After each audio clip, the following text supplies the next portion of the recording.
বড়দিন উপলক্ষে রাজধানীর গির্জাগুলো সাজানো হয়েছে। সন্ধ্যার শুরু হবে বিশেষ প্রার্থনা। সেই খবর জানাতে তেজগাঁও চার্চ থেকে যুক্ত হচ্ছেন সহকর্মী শম্পা বিশ্বাস। শম্পা, বড়দিনের আনুষ্ঠানিকতায় আজ কি কি রয়েছে বিস্তারিত জানাবেন।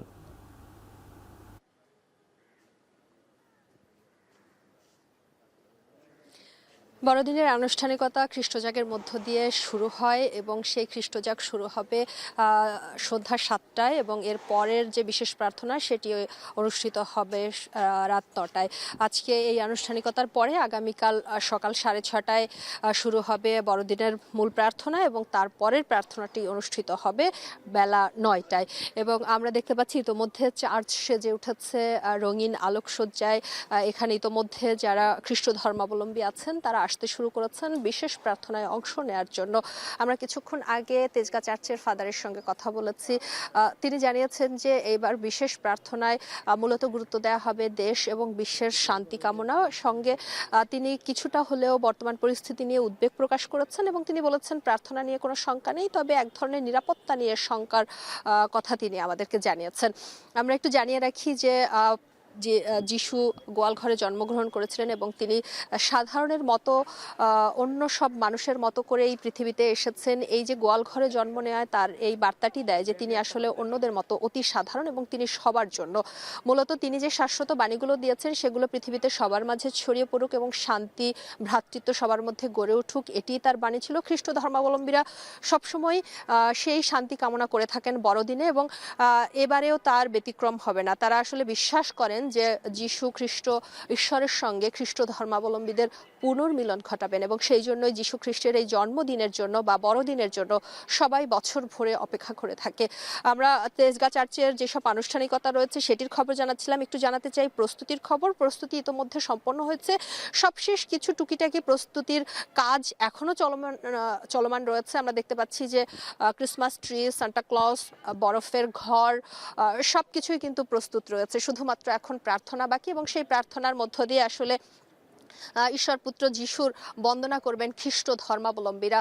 আমরা যখন প্রার্থনা শুরু হবে তখন নিশ্চয়ই বাকি আনুষ্ঠানিকতা এবং বাকি সব খবরাখবর জানাতে পারবো বড়দিনের।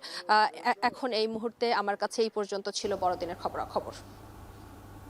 তেজগাঁও চার্চ থেকে খ্রিস্টানদের বড়দিনের সাজসজ্জার সবশেষ জানাচ্ছিলেন সহকর্মী শম্পা বিশ্বাস। খ্রিস্ট ধর্মাবলম্বীদের সবচেয়ে বড় ধর্মীয় উৎসব বড়দিন। বড়দিনকে ঘিরে বগুড়ার গির্জাসহ তারকা হোটেলগুলো সাজানো হয়েছে বর্ণিল রং ও সাজে। বিস্তারিত জানাতে হোটেল মম ইন থেকে যুক্ত হচ্ছেন সহকর্মী মাজেদুর রহমান। মাজেদ, বড়দিনকে বরণ করতে কি প্রস্তুতি নিচ্ছে বগুড়াবাসী?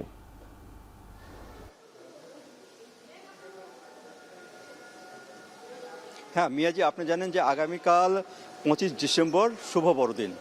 খ্রিস্টান ধর্মাবলম্বীদের মতে এই দিনটি হলো তাদের প্রধান ধর্মীয় উৎসব এবং এই দিনটিকে কেন্দ্র করে কিন্তু সারা বছরই যে খ্রিস্ট মণ্ডলী রয়েছেন তারা কিন্তু উন্মুখ হয়ে থাকেন এবং এই দিনটিকে তারা বরণ করে নেওয়ার জন্য আগ থেকে কিন্তু বিভিন্ন চার্চ এবং তারকা হোটেলগুলো সেজে ওঠে। যেমন আজকে আমি যে তারকা হোটেলে রয়েছি সেখানে কিন্তু যে গাছটি রয়েছে, যে ট্রি, ক্রিসমাস ট্রি, সেটা কিন্তু সাজানো হয়েছে।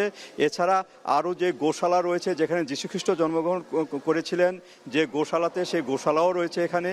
আর যে বেতেলহোমে যে গোশালায় এখানে সেটি কিন্তু এখানে শোভা পাচ্ছে। আর চার্চগুলো বিশেষ প্রার্থনার জন্য সাজানো হয়েছে। আজকে সকাল 9টা রাত 9টায় তাদের যে প্রার্থনা সভা, সেই প্রার্থনা সভার মধ্যে কিন্তু এই জন্মদিনটি অর্থাৎ বড়দিনটি কিন্তু উদযাপন শুরু হবে এবং কালকে কিন্তু বিশেষ প্রার্থনা রয়েছে।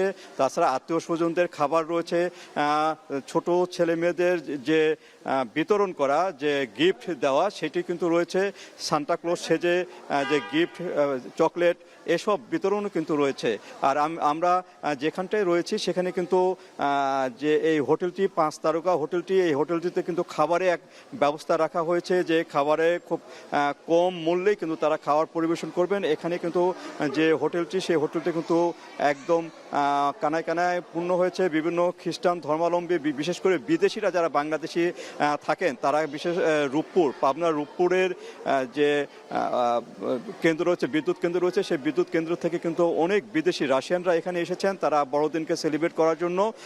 এইভাবে কিন্তু যে বড়দিনের উৎসব, সেই উৎসবটা কিন্তু জাঁকজমকপূর্ণভাবেই কিন্তু বগুড়াতে উদযাপিত হবে এবং এখানে আইন শৃঙ্খলা পরিস্থিতি দেখে রাখার জন্য কিন্তু পুলিশ এখানে মোতায়েন রয়েছে। বিভিন্ন চার্চগুলোতে পুলিশ এখানে বলছেন যে তারা একদম নিরাপত্তা দিতে বদ্ধপরিকর, তারা নিরাপত্তা বিধানও করবেন এবং সবকিছু মিলেই যে বড়দিনের যে উৎসব সেটা কিন্তু শান্তিপূর্ণভাবে হবে এমনটা মনে করছে খ্রিস্টান ধর্মাবলম্বীরা। তো এই ছিল আমার কাছে বগুড়ার বিভিন্ন চার্চ এবং হোটেল মোটেল থেকে সর্বশেষ।